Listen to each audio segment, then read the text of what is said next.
Welcome to rhythm of learning. എന്നത്തെയും പോലെ ഇന്ന് നമ്മൾ കറണ്ട് അഫയേഴ്സ് ക്വസ്റ്റ്യൻസ് തന്നെയാണ് പഠിക്കാൻ പോകുന്നത്. ഇത് നമ്മൾ 2 ദിവസത്തെ ഒക്ടോബർ 26, 27 ദിവസത്തെ കറണ്ട് അഫയേഴ്സ് ക്വസ്റ്റ്യനാണ് പഠിക്കുന്നത്. അപ്പൊ അതുകൊണ്ട് തന്നെ വളരെ ലിമിറ്റഡ് ആയിട്ടുള്ള കറണ്ട് അഫയേഴ്സേ ഉള്ളൂ. അപ്പൊ അതുകൊണ്ട് നമ്മൾ ഈ അടുത്ത ദിവസങ്ങളിലായിട്ട് PSC ചോദിച്ചിട്ടുള്ള കുറച്ച് കറണ്ട് അഫയേഴ്സിന്റെ ക്വസ്റ്റ്യൻസും കൂടെ ഉൾപ്പെടുത്തിക്കൊണ്ടാണ് ഇന്നത്തെ ക്ലാസ് നമ്മൾ മുന്നോട്ട് പോകുന്നത് കേട്ടോ. അപ്പൊ ഫസ്റ്റ് ക്വസ്റ്റ്യനിലേക്ക് കടന്നാലോ. ആദ്യത്തെ ചോദ്യം ഇതാണ്: നമ്മുടെ ഇന്ത്യയില് 3 പ്രധാന അവയവങ്ങള് ആദ്യമായിട്ട് 3 പ്രധാന അവയവങ്ങൾ ഒരേ സമയം മാറ്റിവെക്കുന്ന ആദ്യ സർക്കാർ ആശുപത്രി ഏതാണ്? ഇന്ത്യയില് ആദ്യമായിട്ട് 3 പ്രധാന അവയവങ്ങൾ ഒരേ സമയം മാറ്റിവെക്കുന്ന സർക്കാർ ആശുപത്രി ഏതാണ്? ആ സർക്കാർ ആശുപത്രി എന്ന് പറയുന്ന ബഹുമതി നേടിയത് കോട്ടയം ഗവൺമെന്റ് മെഡിക്കൽ കോളേജ് ആണ്. ഏതാണ്? കോട്ടയം ഗവൺമെന്റ് മെഡിക്കൽ കോളേജ് ആണ്. ക്ലിയർ ആയല്ലോ? ഇന്ത്യയിൽ ഒരേ സമയം 3 പ്രധാന അവയവങ്ങൾ മാറ്റിവെക്കുന്ന സർക്കാർ ആശുപത്രി എന്ന ബഹുമതി നേടിയത് ഏതാണ്? കോട്ടയം ഗവൺമെന്റ് മെഡിക്കൽ കോളേജ് ആണ്. ഇനി അടുത്ത ചോദ്യം ഇതാണ്: 2025-ലെ രാഷ്ട്രീയ വിജ്ഞാൻ രത്ന പുരസ്കാരം ഈ പുരസ്കാരം നേടിയത് ഒരു ജ്യോതിശാസ്ത്രജ്ഞനാണ്. അദ്ദേഹം ആരാണ് എന്നാണ് ചോദ്യം. വിജ്ഞാൻ രത്ന പുരസ്കാരം നേടിയ ജ്യോതിശാസ്ത്രജ്ഞൻ ആരാണ്? വളരെ ഇമ്പോർട്ടന്റ് ആയിട്ടുള്ള ഒരു ചോദ്യമാണ്. ജ്യോതിശാസ്ത്രജ്ഞൻ ആര് എന്ന് ചോദിച്ചു കഴിഞ്ഞാൽ അദ്ദേഹത്തിന്റെ പേര് ജയന്ത് വിഷ്ണു. ശ്രദ്ധിക്കുക, ജയന്ത്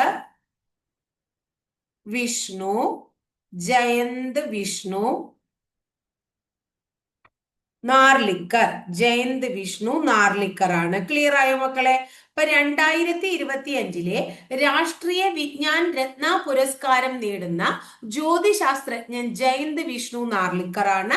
ഇന്ത്യയിൽ ആദ്യമായിട്ട് ഒരേ സമയം 3 പ്രധാനപ്പെട്ട അവയവങ്ങൾ മാറ്റിവെക്കുന്ന സർക്കാർ ആശുപത്രി കോട്ടയം ഗവൺമെന്റ് മെഡിക്കൽ കോളേജ് ആണ്. അപ്പൊ ഈ ജയന്ത് വിഷ്ണു നാർലിക്കറിന്റെ കാര്യം രാഷ്ട്രീയ വിജ്ഞാൻ പുരസ്കാരം തന്നെ ചോദിക്കണം എന്നില്ല കേട്ടോ. അതായത് അദ്ദേഹം ഈയിടെ അന്തരിക്കുകയുണ്ടായി. അപ്പൊ ഈയിടെ അന്തരിച്ച പ്രശസ്ത ജ്യോതിശാസ്ത്രജ്ഞൻ ആരാണ്, അല്ലെങ്കിൽ ഈയിടെ അന്തരിച്ച ജയന്ത് വിഷ്ണു നാർലിക്കർ ഏത് മേഖലയുമായിട്ട് ബന്ധപ്പെട്ടിട്ടുള്ളതാണ്. അപ്പൊ രാഷ്ട്രീയ വിജ്ഞാൻ പുരസ്കാരം ഇദ്ദേഹം നേടിയത് അദ്ദേഹത്തിന്റെ മരണശേഷമാണ്. അപ്പൊ അതൊരു മരണാനന്തര ബഹുമതി ആയിട്ടാണ് ഇദ്ദേഹത്തിന് കിട്ടിയത് എന്നും കൂടി വേണമെങ്കിൽ നിങ്ങളൊന്ന് ഓർത്തു വെച്ചോളൂ. ഈ 2 ക്വസ്റ്റ്യൻ ക്ലിയർ ആയില്ലേ? ഇനി അടുത്തത് ഇന്ത്യൻ അണ്ടർ-20 വനിതാ ഫുട്ബോൾ ടീം. ഇന്ത്യൻ അണ്ടർ-20 വനിതാ ഫുട്ബോൾ ടീമില് ഒരു മലയാളി തെരഞ്ഞെടുക്കപ്പെട്ടു. ആരാണ് ആ വനിത എന്നാണ് നമ്മളോട് ചോദിക്കണേ. ഇന്ത്യൻ അണ്ടർ-20 വനിതാ ഫുട്ബോൾ ടീമിൽ ഇടം നേടിയ മലയാളി ആരാണ്? അവരുടെ പേര് ഷിർജി ഷാജി എന്നാണ്. നോക്കൂ, അപ്പൊ ഷിർജി ഷാജി ഏത് മേഖലയുമായി ബന്ധപ്പെട്ടിരിക്കുന്ന ലേഡിയാണ്? ക്രിക്കറ്റ് ആണോ, ഫുട്ബോൾ ആണോ? അങ്ങനെയൊക്കെ ആയിരിക്കാം ചിലപ്പോൾ ചോദ്യം ചോദിക്കുക. അപ്പൊ അവർ ഇന്ത്യൻ അണ്ടർ-20 വനിതാ ഫുട്ബോൾ ടീമിൽ ഇടം നേടിയ മലയാളി വനിതയാണ് എന്ന് മനസ്സിലാക്കുക. ക്ലിയർ ആയില്ലേ? ഇനി നമ്മുടെ കുട്ടികള് അവരെ കൊണ്ട് പറ്റുന്ന രീതിയിലുള്ള വസ്തുക്കളൊക്കെ അവര് ഉണ്ടാക്കാറുണ്ട് അല്ലെ? അങ്ങനെ കുട്ടികൾ ഉൽപ്പാദിപ്പിക്കുന്ന ഉൽപ്പന്നങ്ങൾക്ക്, കുട്ടികളുടെ പ്രൊഡക്ഷന് അവർക്ക് കുട്ടികള് സെയില് കണ്ടെത്താനായിട്ട് എന്താണ്, അവരൊരു ഇ കോമേഴ്സ് പ്ലാറ്റ്ഫോം തയ്യാറാക്കി. ഇ കോമേഴ്സ് പ്ലാറ്റ്ഫോം ഏതാണ് ആ ഇ കോമേഴ്സ് പ്ലാറ്റ്ഫോം എന്നാണ് ചോദ്യം. അപ്പൊ എന്താണ്? കുട്ടികൾ തയ്യാറാക്കുന്ന സാധനങ്ങൾക്ക് അത് വിൽക്കാൻ വേണ്ടി കുട്ടികൾ തന്നെ തയ്യാറാക്കിയ ഇ കോമേഴ്സ് പ്ലാറ്റ്ഫോമിന്റെ പേര് പ്യൂപ്പിൾ കാർട്ട് എന്നാണ് കേട്ടോ. എന്താ അതിന്റെ പേര്? പ്യൂപ്പിൾ കാർട്ട് എന്നാണ്. ക്ലിയർ ആയോ?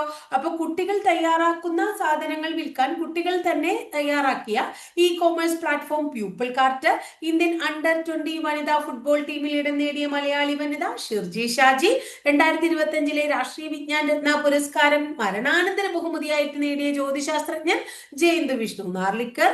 ഇന്ത്യയിൽ ആദ്യമായിട്ട് 3 പ്രധാന അവയവങ്ങൾ ഒരേ സമയം മാറ്റിവെക്കുന്ന ഗവൺമെന്റ് ഹോസ്പിറ്റലാണ് Kottayam government government medical college. ഇത്രയും കാര്യം ക്ലിയർ ആയില്ലേ എല്ലാവർക്കും?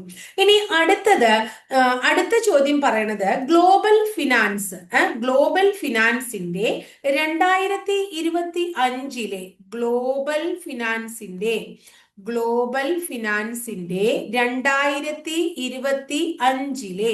2025 ലോകത്തെ ഏറ്റവും മികച്ച ഉപഭോക്തൃ ബാങ്ക് ഏതാണ്? ലോകത്തെ മികച്ച ഉപഭോക്തൃ ബാങ്കായി തിരഞ്ഞെടുക്കപ്പെട്ടത് ഏത് ബാങ്കിനെയാണ് എന്ന് ചോദിച്ചു കഴിഞ്ഞാൽ സ്റ്റേറ്റ് ബാങ്ക് ഓഫ് ഇന്ത്യയാണ്. ഏതാണ്? State bank of India. Clear ആയോ മക്കളെ? അതായത് സ്റ്റേറ്റ് ബാങ്ക് ഓഫ് ഇന്ത്യയാണ്. ഏതാണ് ബാങ്ക് എന്ന് ചോദിച്ചാൽ സ്റ്റേറ്റ് ബാങ്ക് ഓഫ് ഇന്ത്യ. അപ്പൊ ഗ്ലോബൽ ഫിനാൻസിന്റെ 2025 ലോകത്തിലെ മികച്ച ഉപഭോക്തൃ ബാങ്കായി തിരഞ്ഞെടുക്കപ്പെട്ടത് സ്റ്റേറ്റ് ബാങ്ക് ഓഫ് ഇന്ത്യയാണ്. കുട്ടികൾ ഉൽപ്പാദിപ്പിക്കുന്ന ഉൽപ്പന്നങ്ങൾക്ക് അവർ തന്നെ വിപണി കണ്ടെത്താനായിട്ട് ഒരു ഇ-കോമേഴ്സ് പ്ലാറ്റ്ഫോം തയ്യാറാക്കി. അതിന്റെ പേര് പ്യൂപ്പിൾ കാർട്ട് എന്നാണ്. ഇന്ത്യൻ അണ്ടർ-20 വനിതാ ഫുട്ബോൾ ടീമിൽ ഇടം നേടിയ മലയാളി വനിത ഷിർജി ഷാജിയാണ്. 2025 രാഷ്ട്രീയ വിജ്ഞാൻ പുരസ്കാരം മരണാനന്തര ബഹുമതിയായി നേടിയ ജ്യോതിശാസ്ത്രജ്ഞൻ ജയന്ത് വിഷ്ണു നാർലിക്കർ ആണ്. ഇന്ത്യയിൽ ആദ്യമായിട്ട് 3 പ്രധാന അവയവങ്ങൾ ഒരേ സമയം മാറ്റിവെക്കുന്ന സർക്കാർ ആശുപത്രി എന്ന ബഹുമതി നേടിയത് കോട്ടയം ഗവൺമെന്റ് മെഡിക്കൽ കോളേജ് ആണ്. ക്ലിയർ ആയോ? ഇത്രയും ചോദ്യങ്ങള് എല്ലാവർക്കും ക്ലിയർ ആയി എന്ന് വിചാരിക്കുന്നു. ഇനി അടുത്തത് നമ്മുടെ ഒരു പദ്ധതിയെ കുറിച്ചാണ് പറയണം. അതായത് ദേശീയ വിദ്യാഭ്യാസ നയത്തിന്റെ മികവ് പ്രദർശിപ്പിക്കാനായി ദേശീയ വിദ്യാഭ്യാസ നയത്തിന്റെ മികവ് പ്രദർശിപ്പിക്കുന്നതിനായി ഓരോ ബ്ലോക്കിൽ നിന്നും ഓരോ സ്കൂളുകളെ തിരഞ്ഞെടുക്കും. എന്നിട്ട് ആ സ്കൂളുകൾക്ക് എന്ത് വർദ്ധിപ്പിക്കുകയാണ്? അടിസ്ഥാന സൗകര്യങ്ങൾ വർദ്ധിപ്പിക്കുകയാണ്. അടിസ്ഥാന സൗകര്യങ്ങൾ വർദ്ധിപ്പിക്കുന്ന എന്താ പറയുന്നത് പദ്ധതിയുടെ പേര് എന്താണ് എന്ന് ചോദിച്ചു കഴിഞ്ഞാൽ അതിന്റെ പേരാണ് PM ശ്രീ. തീർച്ചയായിട്ടും ചോദിക്കാൻ സാധ്യതയുള്ളതാണ്.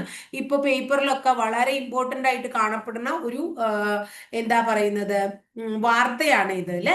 അപ്പൊ ദേശീയ വിദ്യാഭ്യാസ നയം ദേശീയ വിദ്യാഭ്യാസ നയത്തിന്റെ മികവ് പ്രദർശിപ്പിക്കുന്നതിന് വേണ്ടി ഓരോ ബ്ലോക്കിലെയും തിരഞ്ഞെടുക്കപ്പെട്ട സ്കൂളുകൾക്ക് പ്രത്യേകം അടിസ്ഥാന സൗകര്യങ്ങളൊക്കെ നൽകി ആ കുട്ടികളെ വികസിപ്പിക്കുന്നതിന് വേണ്ടി ആ സ്കൂളിൽ വികസിപ്പിച്ച് കുട്ടികളുടെ ഡെവലപ്മെന്റിന് വേണ്ടി കൊണ്ടുവരുന്ന പദ്ധതിയാണ് PM ശ്രീ. എന്താണ്?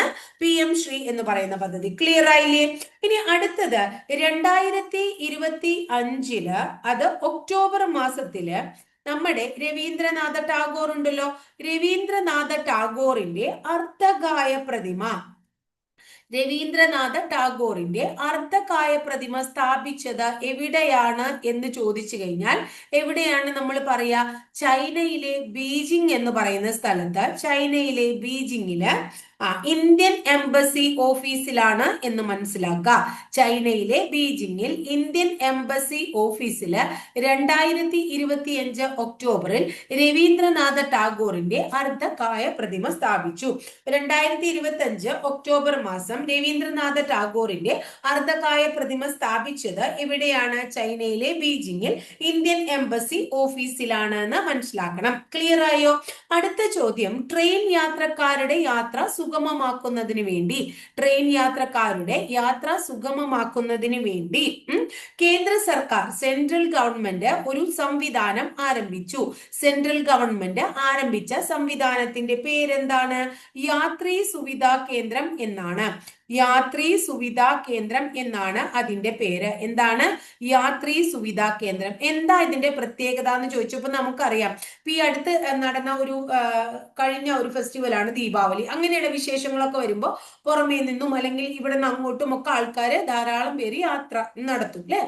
പല രീതിയിൽ വീടുകൾ സന്ദർശിക്കാനും അല്ലെങ്കിൽ ടൂറിസ്റ്റ് കേന്ദ്രങ്ങൾ സഞ്ചരിക്കാനൊക്കെ ആയിട്ട്. അപ്പൊ ഭയങ്കര ട്രെയിൻ യാത്ര ടിക്കറ്റ് കിട്ടാനും അങ്ങനെ പല കാര്യങ്ങളും ഭയങ്കര ബുദ്ധിമുട്ടാവും. അപ്പൊ അങ്ങനെയുള്ള പ്രശ്നങ്ങൾ ഒഴിവാക്കാൻ, ട്രെയിൻ യാത്ര സുഗമമാക്കാൻ സെൻട്രൽ ഗവൺമെന്റ് ആരംഭിച്ച പുതിയ പരിപാടിയാണ് യാത്രീ സുവിധാ കേന്ദ്രം. എന്താണ്? യാത്രീ സുവിധാ കേന്ദ്രം. ഇനി അടുത്തത് 2025 ഒക്ടോബർ മാസത്തില് നമ്മുടെ ബംഗാൾ ഉൾക്കടലില് ഒരു ചുഴലിക്കാറ്റ് വീശുണ്ടായി. ആ ചുഴലിക്കാറ്റിന്റെ പേര് മോൺത ചുഴലിക്കാറ്റ് എന്നാണ്. മോൺത ചുഴലിക്കാറ്റ്. ചുഴലിക്കാറ്റ് എവിടെയാണ് വീശിയത്? ബംഗാൾ ഉൾക്കടലിലാണ് വീശിയത്. ബംഗാൾ ഉൾക്കടലിൽ വീശിയ മോൻത ചുഴലിക്കാറ്റിന് മോൻത എന്ന പേര് നൽകിയത് ആരാണ് എന്ന് ചോദിക്കാം. ആരാണ് നൽകിയത്? തായ്ലൻഡ് ആണ്. ആരാ നൽകിയത്? തായ്ലൻഡ്. ക്ലിയർ ആയോ നിങ്ങൾക്ക്? 2025 ഒക്ടോബർ മാസം ബംഗാൾ ഉൾക്കടലിൽ വീശിയ ചുഴലിക്കാറ്റായ മോന്തയ്ക്ക് ആ പേര് നൽകിയത് ആരാണെന്നാ പറയുന്നത്? പേര് നൽകിയത് ആരാണെന്നാ പറഞ്ഞേ? തായ്ലൻഡ് ആണ്. ഇനി അടുത്തത് 2025 ഒക്ടോബർ മാസത്തിൽ തന്നെ 2025 ഒക്ടോബർ മാസത്തിൽ തന്നെ 11ാമത്തെ അംഗരാജ്യമായിട്ട് അസിയാനിൽ ചേർന്നത് ആരാണ്? അസിയാനിൽ അംഗമായ 11ാമത്തെ അംഗം എന്ന് ചോദിക്കാം. അല്ലെങ്കിൽ 2025 അസിയാനിൽ അംഗമായത് ആരാന്ന് ചോദിക്കാം. അങ്ങനെയൊക്കെ ചോദിച്ചു കഴിഞ്ഞാൽ അതിന്റെ ഉത്തരം കിഴക്കൻ തിമൂർ ആണ്. ആരാണ്? കിഴക്കൻ തിമൂർ ആണ്. അപ്പൊ 2025 ഒക്ടോബർ മാസത്തിൽ അസിയാനിൽ അംഗമായ 11ാമത്തെ മെമ്പർ കൺട്രിയാണ് ആര്? കിഴക്കൻ തിമൂർ. 2025 ഒക്ടോബറിൽ ബംഗാൾ ഉൾക്കടലിൽ വീശിയ മോൻത ചുഴലിക്കാറ്റിന് പേര് നൽകിയത് തായ്ലൻഡ് ആണ്. ട്രെയിൻ യാത്ര സുഗമമാക്കാൻ സെൻട്രൽ ഗവൺമെന്റ് ആരംഭിച്ച സംവിധാനം യാത്രീ സുവിധാ കേന്ദ്ര. 2025 ഒക്ടോബറിൽ രവീന്ദ്രനാഥ ടാഗോറിന്റെ അർദ്ധകായ പ്രതിമ സ്ഥാപിച്ചത് ചൈനയിലെ ബീജിംഗില് ഇന്ത്യൻ എംബസി ഓഫീസില്. ദേശീയ വിദ്യാഭ്യാസ നയത്തിന്റെ ഭാഗമായിട്ട് അല്ലെ സ്കൂളുകളിൽ അടിസ്ഥാന സൗകര്യം വർദ്ധിപ്പിച്ച് ഓരോ ബ്ലോക്കുകളെയും ഒരു സ്കൂൾ തെരഞ്ഞെടുത്ത് അതിന്റെ അടിസ്ഥാന സൗകര്യം വർദ്ധിപ്പിക്കുന്നതിന് വേണ്ടി കൊണ്ടുവന്നിട്ടുള്ള പദ്ധതിയുടെ പേരാണ് PM ശ്രീ പദ്ധതി. അപ്പൊ നമ്മൾ 10 ക്വസ്റ്റ്യൻ പഠിച്ചു. ഇനി 10 ക്വസ്റ്റ്യൻ നമുക്ക് എന്ത് പഠിക്കാം? പ്രീവിയസ് ഇയർ ക്വസ്റ്റ്യൻ പേപ്പറിൽ ഈ അടുത്ത് വന്നിട്ടുള്ള ചോദ്യങ്ങൾ പഠിക്കാം. 2025 ഏപ്രിൽ മാസം എന്നാണ് 2025 ഏപ്രിൽ മാസം ഇന്ത്യയിൽ എത്തിയ, ഇന്ത്യ സന്ദർശിച്ച ആരാണ്? അമേരിക്കൻ വൈസ് പ്രസിഡന്റ് ആരാണ്? അമേരിക്കൻ വൈസ് പ്രസിഡന്റിന്റെ പേര് എന്താണ്? കേട്ടോ, 2025 ഏപ്രിൽ മാസം ഇന്ത്യ സന്ദർശിച്ച അമേരിക്കൻ വൈസ് പ്രസിഡന്റിന്റെ പേരാണ് JD വാൻസ്. ആരാണ് അദ്ദേഹം? JD വാൻസ് ആണ്. 2025 ഏപ്രിൽ മാസം ഇന്ത്യ സന്ദർശിച്ച അമേരിക്കൻ വൈസ് പ്രസിഡന്റിന്റെ പേര് എന്താണ്? JD വാൻസ് എന്നാണ്. എന്താണ് അദ്ദേഹത്തിന്റെ പേര്? JD വാൻസ് ആണ്. ക്ലിയർ ആയി എന്ന് വിചാരിക്കണം. അടുത്തത് 2025 UN സുസ്ഥിര വികസന റിപ്പോർട്ട് റാങ്കിങ്ങിൽ UN സുസ്ഥിര വികസന റിപ്പോർട്ട് റാങ്കിങ്ങിൽ കേട്ടോ 2025 UN സുസ്ഥിര വികസന റിപ്പോർട്ട് റാങ്കിങ്ങില്. അപ്പൊ റാങ്കിങ്ങുമായിട്ട് റിലേറ്റഡ് ആയിട്ട് ഇത് ചോദിച്ചത് ഒരു സ്റ്റേറ്റ്മെന്റ് രൂപത്തിലുള്ള ചോദ്യമായിരുന്നു. 1ാം സ്ഥാനം അല്ലെങ്കിൽ 2ാം സ്ഥാനം അങ്ങനെയൊക്കെ കൊടുത്തിട്ട് അങ്ങനെയുള്ള ചോദ്യം ചോദിച്ചു. അപ്പൊ റാങ്കിങ്ങിൽ നമ്മൾ പഠിക്കേണ്ടത് ഫസ്റ്റ് പൊസിഷനിൽ ആരാന്ന് പഠിച്ചു വെക്കൂ. ഫസ്റ്റ് പൊസിഷനിൽ ഫിൻലൻഡ് ആണെന്ന് പഠിക്കുക. സെക്കൻഡ് പൊസിഷനിൽ നിൽക്കുന്നത് സ്വീഡൻ ആണെന്ന് പഠിക്കുക. 2ാം സ്ഥാനത്ത് നിൽക്കുന്നത് സ്വീഡൻ ആണെന്ന് പഠിക്കുക. ഇന്ത്യക്ക് 99ാമത്തെ സ്ഥാനാന്ന് പഠിക്കുക. ഇന്ത്യക്ക് 99ാമത്തെ സ്ഥാനം. ക്ലിയർ ആയില്ലേ നിങ്ങൾക്ക്? അപ്പോ 2025 UN സുസ്ഥിര വികസന റിപ്പോർട്ട് റാങ്കിങ്ങില് ഇന്ത്യ 99ാം സ്ഥാനത്താണ്, ഫിൻലൻഡ് 1ാം സ്ഥാനത്താണ്, സ്വീഡൻ 2ാം സ്ഥാനത്താണ്. 2025 ഏപ്രിൽ മാസത്തിൽ ഇന്ത്യൻ സന്ദർശിച്ച അമേരിക്കൻ വൈസ് പ്രസിഡന്റ് ആരാണ്? JD വാൻസ് ആണ്. ആരാണ്? JD വാൻസ് ആണ്. ഇനി അടുത്ത ചോദ്യം, ഇത് നമ്മളൊക്കെ പറഞ്ഞിട്ടുള്ള ചോദ്യം തന്നെയാണ്. റിസർവ് ബാങ്ക് ഓഫ് ഇന്ത്യയുടെ 26ാമത്തെ ഗവർണർ ആരാണ്? അപ്പൊ ഇത് പിന്നെയും ആവർത്തിച്ച് ഞാൻ ഇപ്പൊ ടീച്ചർ മുമ്പ് പറഞ്ഞ ചോദ്യങ്ങൾ എന്തിനാ പറയണേന്ന് ചോദിച്ചാൽ ആ ചോദ്യങ്ങളുടെ ഇമ്പോർട്ടൻസ് മനസ്സിലാക്കാൻ വേണ്ടിയിട്ടാണ് മുമ്പ് ഞാൻ നിങ്ങളെ പഠിപ്പിച്ചിട്ടുള്ള ചോദ്യങ്ങളായാലും പരീക്ഷയ്ക്ക് വന്നിട്ടുള്ളത് വീണ്ടും പറയുന്നത്. ആരാണ്? സഞ്ജയ് മൽഹോത്രയാണ്. അറിയാം അല്ലെ നിങ്ങൾക്ക്? ഞാൻ പഠിപ്പിച്ചു തന്നിട്ടുള്ളതാണ്. സഞ്ജയ് മൽഹോത്രയാണ്. ആരാണ്? സഞ്ജയ് മൽഹോത്രയാണ് റിസർവ് ബാങ്കിന്റെ 26ാമത്തത് ഗവർണർ എന്ന് ഓർത്തുവെക്കണം. അടുത്തത് 2024 മനുഷ്യാവകാശ ദിന പ്രമേയമാണ് ചോദിച്ചിരിക്കുന്നത്. 2024 മനുഷ്യാവകാശ ദിനത്തിന്റെ പ്രമേയം. അപ്പൊ എന്നാണ് മനുഷ്യാവകാശ ദിനം എന്ന് എല്ലാവർക്കും അറിയാമെന്ന് വിചാരിക്കുന്നു. ഡിസംബർ 10 മനുഷ്യാവകാശ ദിനം. 2024 ചോദിച്ചേക്കണത്. 2024 മനുഷ്യാവകാശ ദിന പ്രമേയം ഇതാണ്: നമ്മുടെ അവകാശങ്ങൾ. എന്താണ്? നമ്മുടെ നമ്മുടെ അവകാശങ്ങൾ നമ്മുടെ ഭാവി, നമ്മുടെ അവകാശങ്ങൾ നമ്മുടെ ഭാവി ഇപ്പോൾ എന്നുള്ളതാണ്. നമ്മുടെ അവകാശങ്ങൾ നമ്മുടെ ഭാവി ഇപ്പോൾ, ഇതാണ് ഓപ്ഷനിൽ ഉണ്ടായിരുന്നത്. നമ്മുടെ അവകാശങ്ങൾ നമ്മുടെ ഭാവി ഇപ്പോൾ 2025-ലെ ഇരുപത്തിനാലിലെ മനുഷ്യാവകാശ ദിന പ്രമേയം. അപ്പൊ 2025-ലെ മനുഷ്യാവകാശ ദിന പ്രമേയം ഒന്ന് പഠിച്ചേ നിങ്ങൾ. ഹ്യൂമൻ റൈറ്റ്സ് മലയാളം എന്താ? മനുഷ്യാവകാശം അല്ലെ? ഹ്യൂമൻ റൈറ്റ്സ് അവർ എവരിഡേ എസെൻഷ്യൽ, നമ്മുടെ എവരിഡേ ദൈനംദിന എസെൻഷ്യൽസ് എന്ന് പറഞ്ഞാൽ എന്താ അർത്ഥം? അവശ്യ വസ്തുക്കൾ. അപ്പൊ മനുഷ്യാവകാശം നമ്മുടെ ദൈനംദിന അവശ്യ വസ്തുക്കളുടെ പോലെയാണെന്ന് എന്ത് മനുഷ്യാവകാശം എന്ന് പറയുന്നത്. അതാണ് 2020. ഇത് ചോദിച്ചതല്ല, അത് ഞാൻ അഡീഷണൽ ആയിട്ട് നിങ്ങൾക്ക് തന്നതാണ്. ചോദിച്ച ചോദ്യം 2024-ലെ മനുഷ്യാവകാശ ദിന പ്രമേയമാണ്. കാരണം 2024-ലെ മനുഷ്യാവകാശ ദിന പ്രമേയം ട്ടോ. ഇത്രയും ഓർത്തു വെക്കുക. ഇനി അടുത്ത ചോദ്യം ഇതാണ്. 2024-ല്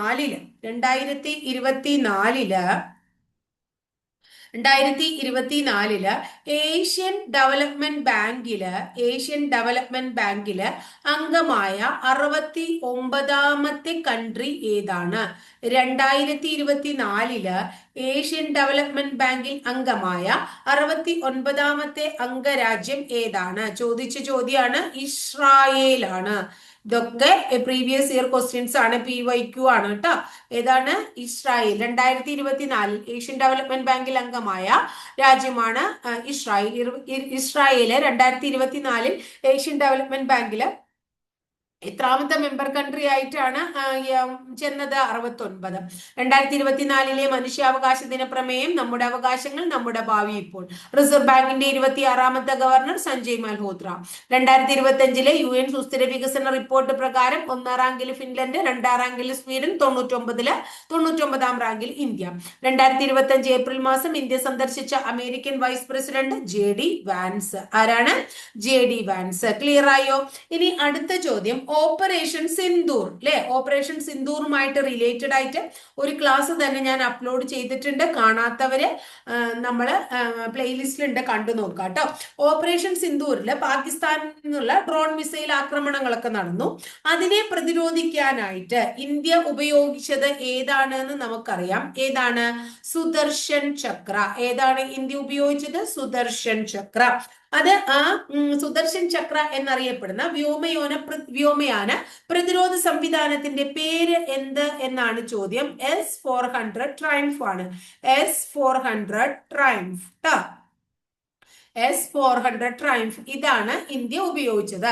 ഓപ്പറേഷൻ സിന്ദൂറിൽ പാകിസ്ഥാനിൽ നിന്നുള്ള ഡ്രോൺ മിസൈൽ ആക്രമണങ്ങളിൽ നിന്ന് പ്രതിരോധിക്കാൻ ഇന്ത്യ ഉപയോഗിച്ച സുദർശൻ ചക്ര എന്നറിയപ്പെടുന്ന വ്യോമയാന പ്രതിരോധ സംവിധാനത്തിന്റെ പേരാണ് എന്താണ്? S-400 ട്രയംഫ് ആണ്. ഇനി അടുത്തത് 2025 നമ്മുടെ ഇന്ത്യയിലെ യുവാക്കളുടെ തൊഴിൽ സാധ്യത വർദ്ധിപ്പിക്കുക എന്ന ഉദ്ദേശത്തോടുകൂടി കേന്ദ്ര ഗവൺമെന്റ് ആരംഭിച്ച പദ്ധതിയുടെ പേരെന്ത്? പ്രധാനമന്ത്രി വികസിത ഭാരത് റോസ്ഗാർ യോജന എന്നാണ് അതിന്റെ പേര്. പ്രധാനമന്ത്രി വികസിത ഭാരത്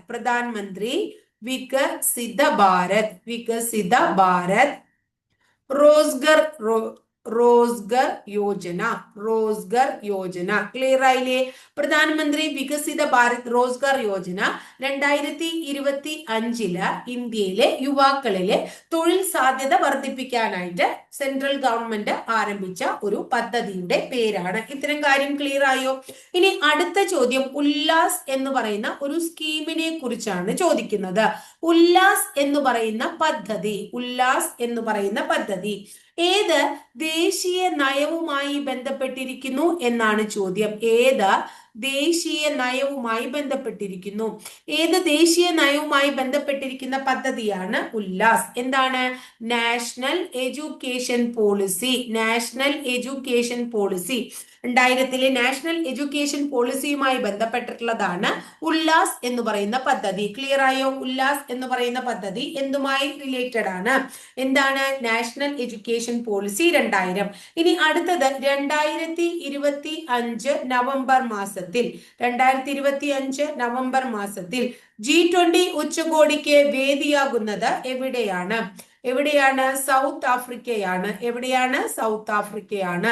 എവിടെയാ? South Africa. അപ്പൊ 2025 G20 ഉച്ചകോടിക്ക് ആതിഥേയത്വം വഹിക്കുന്നു സൗത്ത് ആഫ്രിക്ക. ഉല്ലാസ് എന്ന് പറയുന്ന പദ്ധതി ഏത് ദേശീയ നയവുമായി ബന്ധപ്പെട്ടിരിക്കുന്നു? National education policy 2000.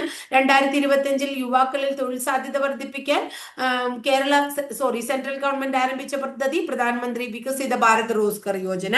ഓപ്പറേഷൻ സിന്ദൂറിൽ പാകിസ്ഥാനിൽ നിന്നുള്ള ഡ്രോൺ മിസൈൽ ആക്രമണങ്ങളിൽ നിന്ന് പ്രതിരോധിക്കാൻ ഇന്ത്യ ഉപയോഗിച്ച സുദർശൻ ചക്ര എന്നറിയപ്പെടുന്ന വ്യോമയാന പ്രതിരോധ സംവിധാനം S-400 ട്രയംഫ് ആണ്. ഇനി last question, 10th question, 10th അല്ല 20th ക്വസ്റ്റ്യൻ ആണ്. അടുത്ത 10 നമ്മൾ പഠിച്ചു അല്ലെ. വിഴിഞ്ഞം അന്താരാഷ്ട്ര തുറമുഖം, വിഴിഞ്ഞം അന്താരാഷ്ട്ര തുറമുഖം പ്രധാനമന്ത്രി രാഷ്ട്രത്തിന് സമർപ്പിച്ചത് എന്നാണ്? 2025 മെയ് മാസം 2-ാം തീയതിയാണ് വിഴിഞ്ഞം അന്താരാഷ്ട്ര തുറമുഖം, അന്താരാഷ്ട്ര വാണിജ്യ തുറമുഖം പ്രധാനമന്ത്രി രാജ്യത്തിന് സമർപ്പിച്ചത് 2025 മെയ് 2. 2025 നവംബറിൽ G20 ഉച്ചകോടിക്ക് വേദിയാക്കുന്നത് സൗത്ത് ആഫ്രിക്ക. ഉല്ലാസ് പദ്ധതി ഏത് ദേശീയ നയവുമായി ബന്ധപ്പെട്ടിരിക്കുന്നു? NEP 2000. 2025 യുവാക്കളുടെ തൊഴിൽ സാധ്യത വർദ്ധിപ്പിക്കാൻ ആരംഭിച്ച സെൻട്രൽ ഗവൺമെന്റ് പദ്ധതി പ്രധാനമന്ത്രി വികസിത് ഭാരത് റോസ്ഗർ യോജന. ഇനി സുദർശൻ ചക്ര അല്ലെ, നമ്മുടെ ഓപ്പറേഷൻ സിന്ദൂറിൽ പാകിസ്ഥാനെ എതിർക്കാൻ വേണ്ടിയിട്ടുള്ള സുദർശൻ ചക്ര എന്ന് പറയുന്ന വ്യോമയാന പ്രതിരോധ സംവിധാനമാണ് S-400 ട്രയംഫ് അല്ലെ. അപ്പൊ ഇത്രയാണ് നമ്മൾ 20 ക്വസ്റ്റ്യൻ ആണ് ഇന്ന് പഠിച്ചത്. അതിൽ 10 ക്വസ്റ്റ്യൻ നമ്മുടെ ഈ മാസത്തിൽ നടന്നിട്ടുള്ള കറണ്ട് അഫയേഴ്സും ബാക്കി 10 എന്ന് പറയുന്നത് PSCയുടെ ക്വസ്റ്റ്യൻ പേപ്പറിൽ കണ്ടിട്ടുള്ള ക്വസ്റ്റ്യൻസും ആണ് ഉണ്ടായിരുന്നത് കേട്ടോ. അപ്പോൾ അത്യാവശ്യം ഭംഗിയായിട്ട് ഓരോ ദിവസവും നമ്മൾ നോട്ട് എഴുതിയിട്ട് ക്ലിയർ ആയിട്ട് പഠിക്കുക. ഞാൻ റിപ്പീറ്റ് ചെയ്ത് പറയുന്നുണ്ട്. നിങ്ങൾ ആ ക്ലാസ് കേൾക്കുമ്പോൾ തന്നെ പഠിച്ചു പോകുക എന്നുള്ള ഉദ്ദേശത്തോടു കൂടിയാണ് റിപ്പീറ്റ് ചെയ്ത് പറയണേ. അങ്ങനെ പറയണത് റിപ്പീറ്റ് ചെയ്തിട്ടും നിങ്ങൾക്ക് അങ്ങോട്ട് ക്ലിയർ ആയില്ല വെച്ചാൽ നിങ്ങൾ നോട്ട് എഴുതി തന്നെ എടുത്ത് പഠിച്ച് ഭംഗിയായിട്ട് മുന്നോട്ട് പോവുക. എന്നാലാണ് നമുക്കറിയാം 2 ദിവസം കൂടിയേ ഉള്ളൂ ഇനി നോട്ടിഫിക്കേഷൻ വരാൻ. നോട്ടിഫിക്കേഷൻ വന്നിട്ട് പുതിയൊരു ക്ലാസ് ഞാൻ വീഡിയോ ഒക്കെ അപ്ലോഡ് ചെയ്ത് പുതിയതായിട്ട് ഒരു ക്ലാസ്സും കൂടെ തുടങ്ങുന്നതായിരിക്കും. അപ്പൊ ഇത്രയേ ഉള്ളൂ ഇന്നത്തെ ക്ലാസ്സിൽ. ക്ലാസ് ഇഷ്ടപ്പെടുകയാണെങ്കിൽ നിങ്ങളൊന്ന് ലൈക്ക് ചെയ്യാനും ഇഷ്ടപ്പെട്ട ക്ലാസ്സുകൾ കൂട്ടുകാരിലേക്ക് ഷെയർ ചെയ്യാനും ആദ്യമായിട്ട് ചാനൽ കാണുന്നവർ ഒന്ന് സബ്സ്ക്രൈബ് ചെയ്യാനും മറക്കരുത് കേട്ടോ. അപ്പൊ അടുത്ത ദിവസം മറ്റൊരു ടോപ്പിക്കുമായി നമുക്ക് വീണ്ടും കാണാം.